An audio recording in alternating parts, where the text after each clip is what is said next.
بسم اللہ الرحمن الرحیم، تبت یدا ابی لہب وتب، بالکل ابتدائی زمانے کی صورت ہے۔ ٹوٹ گئے ہاتھ ابو لہب کے اور وہ برباد ہو گیا خود۔ واقعہ یہ ہے کہ جب حضور پر وہ آیت نازل ہوئی جو ہم نے پڑھی ہے سورہ ہجر میں، فاصدع بما تؤمر، پہلے 3 سال تک آپ نے دعوت جو دی ہے وہ لو کی، جسے ہم کہیں گے، کبھی بھی آپ کی دعوت انڈر گراؤنڈ نہیں تھی، اس کو تو سمجھ لیجئے، یہ تو لفظ استعمال کرنا ہی غلط ہے، لو کی۔ اور لو کی میں کیا تھا؟ پرسنل تعلق، پی پی کالز، لوگوں سے جن سے بھی تعلقات تھے، انفرادی گفتگو میں آپ اپنی دعوت پیش کر رہے تھے۔ پھر حکم آ گیا فاصدع بما تؤمر، اب ڈنکے کی چوٹ کہیے۔ تو آپ کھڑے ہوئے کوہ صفا پر، آپ نے نعرہ لگایا وا صباحا، یہ وہاں کا دستور تھا۔ تفصیل سے میں یہ بیان کر چکا ہوں، سارا واقعہ بیان نہیں کر سکتا۔ تو اس وقت لوگ لبک کر آئے اور ابو لہب بھی آیا، آپ کا چچا۔ جب حضور نے وہاں اپنی دعوت پیش کی تو اس نے کہا تبا لک لہذا جمعتنا، ہم سمجھے تھے کوئی بڑی اہم بات تم نے بتانی ہوگی تو ہمیں بلایا ہے، ہم پہنچ گئے ہیں، اور تم نے ہمیں اس کام کے لیے جمع کیا تھا تو تمہارے ہاتھ ٹوٹ جائیں۔ معاذ اللہ ثم معاذ اللہ، نقل کفر کفر نہ باشد۔ چونکہ حضور بنو ہاشم کو 2 دفعہ گھر بلا کر کھانا کھلا چکے تھے، تو اسے تو معلوم تھا یہ دعوت کیا تھی۔ لیکن یہ جو طریقہ آپ نے اختیار کیا تھا وہ تھا جیسا کہ وہاں پر عام الارم کے طور پر ہوتا تھا کہ کوئی فوج کی خبر آئے، کوئی فوج حملہ آور ہونے والی ہے، تو جس شخص کے پاس بھی وہ خبر پہنچ جائے، وہ کپڑے اتار کے مادر ذات برہنہ ہو کر کسی اونچے مقام پر کھڑا ہو کر نعرہ مارتا تھا وا صبا، ہائے وہ صبح جو آنے والی ہے، غارت گری والی صبح۔ تب لوگ سب دوڑتے تھے، جہاں تک آواز پہنچ گئی، جہاں تک نگاہ دیکھ رہی ہے کہ ننگا کھڑا ہوا ایک آدمی اونچائی کے اوپر، دوڑتے تھے لوگ کہ کیا خبر ہے اس کے پاس۔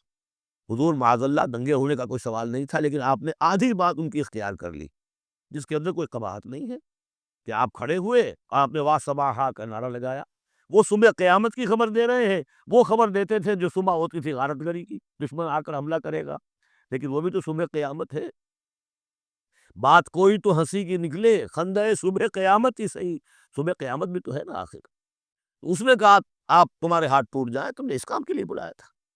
تو فرمایا تبت یدا ابی لہب وتب، اے نبی جیسے آپ کے دشمن جنہوں نے آپ کو کہا کہ اس کی تو دم ہی کٹ گئی، وہ ہوں گے جن کی دمیں کٹ جائیں گی، جن کا نام لیوا کوئی نہیں رہے گا۔ اسی طریقے سے جس نے کہا ہے کہ آپ کے ہاتھ ٹوٹ جائیں، ہاتھ اس کے ٹوٹ گئے۔ یہ تو چند سال کے بعد کی بات ہے، لیکن حقیقت میں عالم غیب میں تو اس کے ہاتھ کٹ چکے ہیں، وہ تب اور وہ برباد ہو چکا ہے۔ ما اغنی عنہ مالہ وما کسب، کچھ کام نہیں آئے گی نہ اس کا یہ مال اور نہ وہ کمائی جو اس نے کی ہے ساری عمر اور جمع کیا ہے۔ سیصلی نارا ذات لہب، وہ جھونکا جائے گا آگ میں جو بھڑکتی ہوئی آگ ہے۔ اور لہب کا لفظ جو ہے اس کے اپنے نام میں بھی شامل تھا، یہ صنعت لفظی کہلائے گی، ابو لہب، کیونکہ وہ بہت ہی سرخ و سفید رنگت کا، بہت جیسے کہ انگارے جیسا اس کا رنگ تھا، اور آنکھیں بھی بڑی بڑی تھی، نہایت حسین و جمیل انسان تھا۔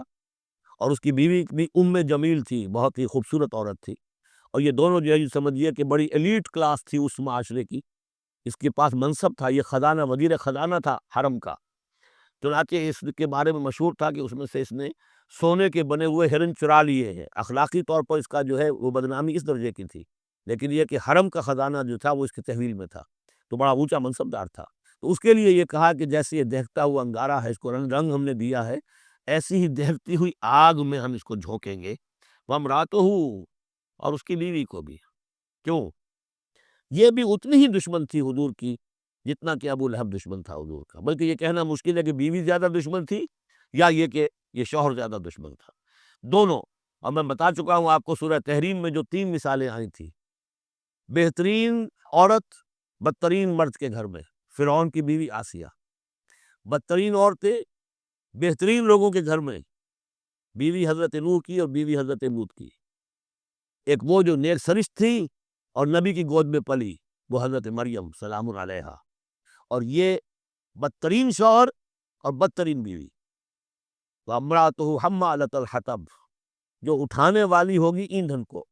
عام طور پر لوگ سمجھتے ہیں کہ وہ بخیل تھی، وہ ایندھن لے کے آیا کرتی تھی، یہ بات نہیں تھی، وہ بڑی اس معاشرے کی جو ہے وہ بڑی، جس کو آپ فرسٹ لیڈی کہتے ہیں، اس طرح کی خاتون تھی۔ اصل مطلب یہ ہے کہ یہ اس وقت جو حرکتیں کر رہی ہے، یہ اپنے شوہر کے آگ کے گڑھے کو اور بھڑکانے کے لیے ایندھن لا رہی ہے۔ فی جیدہا حبل من مسد، اس کے گلے میں جو یہ ہار پڑا ہوا ہے موتیوں کا، حقیقت میں یہ اس رسی کے مانند ہے جس رسی کے اوپر یہ اب جائے گی آخرت کے اندر، تو وہ لا کر ایندھن اسے باندھ کر، اور جہاں شوہر جل رہا ہوگا وہاں پہ اس کو ڈالے گی اور دہکائے گی اس آگ کو۔ یہ ہے مراد اس سے کہ در حقیقت وہ اٹھائے گی وہاں حطب لکڑیاں، اور فی جیدہا حبل من مسد، اس کے گلے کے اندر یہ جو ہار ہے یہی اس کی رسی بن جائے گا۔ بارک اللہ لی ولکم فی القرآن العظیم ونفعنی وإیاکم بالآیات والذکر الحکیم۔